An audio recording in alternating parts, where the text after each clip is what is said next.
ยังเสียแม่ลูกนะครับแม่ลูกลูกตัวแม่นะครับแม่ลูกลูกตัวแม่แม่ลูกลูกตัวแม่จักบาทเนาะครับนี่45,000แม่มันสูงเท่าไหร่ครับแม่สูง143นะครับรายละเอียดแม่สูง143ลูกตัวแม่ย่างดีลูกสาวเพชรลำโพงได้ครับนี่แต่ว่าใส่บือเป็นตุนนะใส่บือเป็นตุนลูกสาวเพชรลำโพงนะแม่145ลูกสาวติดเป็นลูกสาวเพชรลำโพงแม่ลูกเปิดได้ครับมีที่ตำนี้ลูกสาวเพิ่นคือสื่อตุนนะครับแม่145เนาะ43ค่อยลูกได้ลูก2ที่ครับติดแม่ค่อยลูก2ติดแม่แม่ลูกเปิดราคาเท่าไหร่ครับ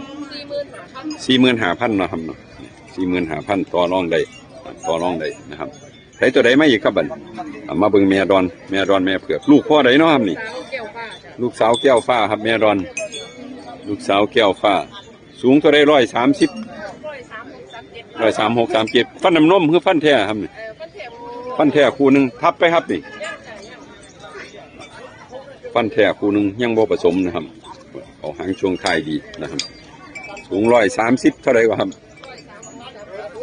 136 37เนาะฟันแท้คู่หนึ่งเปิดราคาไปเท่าไรเนาะครับเปิดราคาไป50,000นะเปิดราคาไป